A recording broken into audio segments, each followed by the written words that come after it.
कुछ बच्चे अपने जीवन के मासूम सवालों से भी जूझते थे। जैसे कुछ अपनी नाभि को देख करके सोचते थे कि ये क्या है, और कुछ खिड़की से बाहर देखते हुए पेड़ वेड़ की छाया में अपने भविष्य के बारे में सोचते थे। कुछ जिनके पास खिलौने नहीं थे वो छाया से ही भिड़ जाते थे अपनी, और उसी में जंप कर रहे हैं कि इस बार मैं अपनी जो मेरी शैडो दिख रही है उसको जंप करके उस तरफ जाऊंगा, फिर शैडो इधर आ गई तो जंप करके इधर आऊँगा। तो अपने अपने जो भी संसाधन जिसके जैसे थे उन्होंने basically arts, crafts, creativity, sports भी कुछ मायनों में उसका भी ये समय होता था बच्चों के लिए। इनफैक्ट हमारे यहाँ जब आप ये कह रहे हैं ना कि सोने की अनिवार्यता थी कि दोपहर में लेटिए सोइए, दिखाने के लिए आप सो जाते थे, लेटते थे, मतलब सोने का अभिनय करते थे, और आपको लगता था पेरेंट्स सब सो गए हैं। उसके बाद आपको दरवाज़ा खोल करके, गांव में मैंने देखा है, शीशम के दरवाजे को खोलने से पहले कैसी अद्भुत किस्म की सतर्कता 9-9 साल के बच्चे अपनाते थे कि पहले तो उसका जो दरवाजे का हैंडल है, भारी दरवाज़ा है, उसको पहले सहला रहे हैं, हल्के से देख रहे हैं ना जैसे सर्प को सहलाया जाता है ना साधने से पहले, सहला रहे हैं, हल्के से धीमे से खींचा, बिल्कुल कोई आवाज़ नहीं, उतना ही खींचा जितने में मैं निकल जाऊंगा, तो अपने वज़न का ठीक ठीक अंदाज़ा, इससे ज़्यादा खींचने का रिस्क क्यों लेना। निकल गए, और जैसे ही दरवाज़ा बंद किया तो अभी तक जितना धीमे धीमे चल रहे थे वो एकदम से दौड़ लगाते थे कि अब कहीं पहुंचना है। और उसके बाद मोस्टली फिर क्रिकेट होता था या कुछ होता था। जिन घरों में लड़के बाहर नहीं निकल पाते थे वहाँ बरामदों में और आंगनों में वन टिप वन हैंड होता था। वन टिप वन हैंड पता नहीं उस समय तो नहीं, क्रिकेट हम उस जमाने खेलते नहीं थे, तो वन टिप वन हैंड में एक हाथ से कैच अगर आप कर लें एक टप्पे के बाद तो आउट होता था बल्लेबाज। तो वो छोटी जगहों पर खेलने के लिए बड़ा मुफीद गेम माना जाता था। गांव में मेरा फेवरेट, जब मैं थोड़ा बड़ा हो गया था, बिल्कुल छोटा नहीं था, तो हमारा एक आम का पेड़ होता था जिसमें कि 4 तरह के आम के पेड़ एक साथ थे। तो जड़ से लगता था कि वो एक ही आम का पेड़ है, दूर से देखो तो लगता था कि एक ही आम का पेड़ है, बहुत विशाल का है, बरगद की तरह, पर उसमें एक्चुअली 4 पेड़ थे, चारों अलग अलग किस्म के थे, लंगड़ा। हाँ, तो बीच में जो है ना, जहाँ पे वो अलग होते थे, अपनी इंडिविजुअलिटी दिखाते थे, फाफर होता था, वहाँ से उस पर चढ़ने में बहुत आसान था। तो मैं टावल लेके, रेडियो लेके चला जाता था, ऊपर चढ़कर एक डाल पर टावल बिछा के सो भी जाता था। क्या बात कर रहे हैं। और गिर जाता तो पता नहीं पर मुझे नींद आ गई तो मैं सो भी जाता था एक ब्रांच पर, इतना कॉन्फिडेंस रहता था। तो ये लोग जानते थे, तो जिनको गप करने की इच्छा होती थी ना, दूर खेत में काम कर रहा है, परेशान है, तो वो आके बैठ जाते थे, क्या हो रहा है दुनिया में, देश दुनिया में, बताइए। और शिकायतें भी, एक किताब ले गए तो घर में ये बोलते थे कि पढ़ाई करने जा रहा है, तो लोगों को पता था इसको बहुत बहुत बढ़िया लड़का है, एकांत ढूंढता है, पढ़ाई करने में, पढ़ने में बहुत अच्छा है, एकांत ढूंढता है। एक बार मैं एक झरने पे, मैं साहिबगंज में रहता था, वहाँ पे शहर के ठीक आउटस्कर्ट्स में, पहले तो थोड़ी दूर था, अब तो शहर फैल गया वहाँ तक, एक पहाड़ है काफ़ी ऊंचा, वहाँ ऊपर एक झरना है। तो झरना जहाँ ज़मीन को टच करता है वहाँ तक जाना भी एक ऊंचाई है। तो मैं वहाँ एक किताब लेके चला जाता था। तो झरने का जो पानी है ना, झरना जब ज़मीन पे पत्थर पे गिरता है छितराता है बहुत, तो हवा ना वहाँ पे पूरी ठंडी रहती है। और मेरे पिताजी नेचुरल एक मिस्ट टाइप का रहता था। तो मैं एक्चुअली पढ़ ही रहा था। मैं एक फिजिक्स की बड़ी सी किताब लेकर चला गया, वहाँ बैठ के लेटा हुआ हूँ, पढ़ रहा हूँ, फिर सो रहा हूँ, फिर उठ रहा हूँ, जो भी है। मेरे पिताजी औचक निरीक्षण पे आए, बोले कहाँ है? तो लोगों ने कहा कि पढ़ रहा है। कहाँ है पता नहीं, पिक्चर भी गया हो सकता है, मार्केट भी गया हो सकता है। तो उन्होंने कहा यार, अच्छा, उनको जाना भी था वापस, वो तो सिर्फ औचक निरीक्षण में आए थे। तो किसी ने बोला कि किताब लेके निकला है, झरना गया होगा। तो पिताजी ने कहा झरना कहाँ है?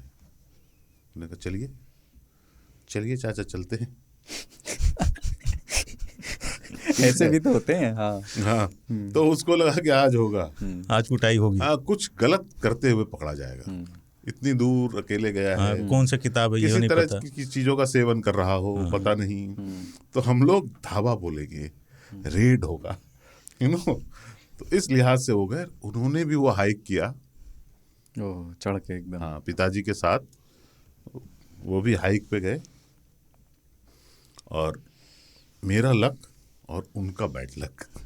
आप पढ़ रहे थे? हाँ, कि सोचो यार, कोई 45 मिनट चले होंगे वो लोग। तो उस समय मैं बिल्कुल सीरियसली पढ़ रहा था। तो पिताजी ये देखकर बहुत खुश हुए। गदगद। हाँ, लेकिन कहें कैसे कि खुश हैं। Typical father problem. तो उन्होंने कहा, अरे यहाँ देखो हम। मैंने कहा, अरे यहाँ क्यों आ गए? अब उस समय कोई फोन वोन तो होता नहीं था। तो उन्होंने कहा, चलिए चलिए, या और यहीं रहना है? तो मैंने कहा, नहीं नहीं, चलिए। मैं थोड़ा सा झेप गया कि इसलिए उनको इतना चलना पड़ा। पीछे पीछे चलते रहे। तो उन्होंने कहा, जानवर भी होंगे, और जानवर नहीं होंगे तो गुंडे बदमाशों का क्या भरोसा है? अकेले यहाँ आना ठीक नहीं। पढ़ना है अपना कमरा बंद करके पढ़िए। रिस्क काहे ले रहे हैं? लॉजिकल। एक्चुअली मैं बहुत पढ़ने के लिए ही नहीं जाता था। मैं एक नैसर्गिक प्राकृतिक जगह में उसको एंजॉय करने के लिए। एंजॉय करने के लिए जाता था। पढ़ाई शायद एक सेकेंडरी चीज थी जो हो जाती थी, पर उनको ये अच्छा लगा कि पढ़ता है, पढ़ने के लिए इतनी एकांत दूर जाता ढूंढा है। तो मैंने उनको बोला कि यार, इतने सारे लड़कों के साथ रहता हूँ ना, कोई ना कोई आ ही जाता है, रूम खटखटा देगा, चलिए यहाँ चलिए वहाँ फोकस चलिए। नहीं बनता है। हाँ, तो मैं अपना एकांत में। तो उनको ये याद था कि जब छोटा था तब ये आम के पेड़ पे बैठा रहता था, तो ये एकांत में पढ़ने ही आता होगा। वाह। तो 1 ग्रीन चेक लगा था एक दिन। साइकिल जेठ की दोपहर गर्मी में चलाएं जब सीट गर्म रहता है। नहीं ना, हाफ पैंट एक तो आदमी पहनता था पहले, फुल पैंट तो बहुत बाद में मिलते। 6वीं 7वीं के बाद आप फुल पैंट पे आते थे। तो साइकिल की सीट एकदम तपती हुई रहती थी। तो जब आप बैठते थे तो खड़े हो जाते थे डंडा पे, तो कुछ दूर तक डंडा पे चला देते। हाँ, डंडा मार, ये किया है, फिर हुआ थोड़ा सा रखते थे कि झेला, ठंडा हो। देखा है। तो 1 किलोमीटर तो सीट को ठंडा रखते थे, फिर छोड़ते थे, रखते थे, छोड़ते थे। इस तरह से आप सीट के टेम्परेचर को बदलने की कोशिशों में लगे रहते थे कि आप जब तक घर आधी यात्रा में संभवतः उसका टेम्परेचर थोड़ा सा। तो आज भी गाड़ी बाहर पार्क हो तो वही हाल होता है। उसमें क्या होता है, जो आगे डंडा पे बैठता था, मान लो घर का कोई छोटा भाई वही है बैठा है, तो उसका एक तो डंडा पतला निशान पड़ जाता है। हाँ, ऊपर से पेंदा रखो, उसमें बैठो, और हैंडलो तप रहा है। उसके गिरने के चांसेस होते थे, कहाँ फंसा दिया आदमी। तो वो बहुत मज़ा आता था। तो मैं क्या करता था, टॉवल जो होता था, टॉवल नहीं बेसिकली गमछे, अब चचा लोग सुनेंगे तो कहेंगे साले ये भी करता था। उनका जो सूखा रहता था गमछुआ, उसको भिगा करके सीट के ऊपर रख देते थे। हाँ। कि ये आधे घंटे बाद निकलना बाजार की तरफ, तब तक ठंडा रहेगा। और उसी से पोंछ पाछ की गमछा टांग के चल देते थे। चचा को आप पता चलेगा कि गंदे गमछे से काम चलाते थे वो लोग। एक चीज़, दोपहर में ना बच्चों का एक जन्मसिद्ध अधिकार और होता था, कहानी मांगना। जैसे हमारे जो शहर के, हमारे जैसे बच्चे जो शहर में गए हैं, तो उस समय क्या, बुजुर्ग खाली भी होते थे, उनको कोई काम भी नहीं है, तो कहानी, हमारे यहाँ कहानी को कीसा कहते हैं। किस्सा का भ्रंश है, कीसा कहा, हे ना कीसा कहा। और लेकिन ये उनके लिए रिलैक्स करने का समय होता था, आराम करने का, आंख मूंद करके नैप लेने का। तो वो अवॉइड करना चाहते थे, है ना, यार अभी नहीं, रात में कहेंगे। तो एक महान झूठ का इजाद हुआ, झूठी कहानियों का। हाँ, महान झूठ ये था कि बेटा दोपहर में किस्सा सुनाने से, कहानी सुनाने से पापा रास्ता भूल जाते हैं। सुना है आपने कि नहीं? नहीं। अरे यार, बहुत ब्यूटीफुल है ये। हाँ, और आपका मतलब वहाँ और बच्चे टेंशन ही खत्म। हाँ। बच्चे पूछना चाहते थे, यार पापा साइकिल से जाते हैं 3 किलोमीटर दूर, उनका अपना जो है दुकान है, लौट आते हैं 3 किलोमीटर में, रास्ता कैसे भूल जाएंगे। लेकिन फिर उन्हें लगा नहीं, नाना कह रहे हैं तो कुछ, मतलब बाबा, उनके बाबा कह रहे हैं तो ठीक ही होगा।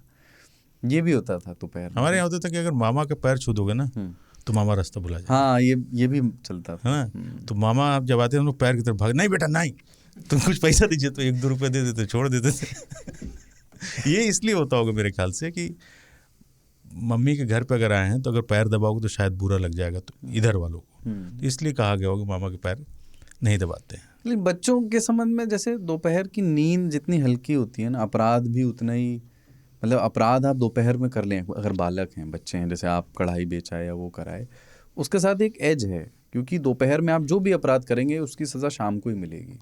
तो एक उसमें ग्रेस पीरियड है जिसमें गुस्सा थोड़ा सा शांत हो सकता है ना। तो जब इमीडिएट पुरुष लोग वापस आएंगे तभी तो कुटाई कुछ होगी। होगा कि आज शाम का आवत हाँ तो का बताइए, तब तक तो मैनेज किया जाएगा। कुछ कुछ अच्छा हमारे पापा आचरण। तो वीकेंड में आते थे तो मम्मी बारो बुला लेती थी, अंकल जो भी शाम में पहले जो भी आ गए, तो अगर पतले मतलब ज्यादा मजबूत नहीं है मैं खुश होता था, आज जो भी पड़ेगा नॉट वेरी हार्ड निकल जाएगा आज। हाँ, दिन में कुछ कर बैठे तो कर बैठे यार।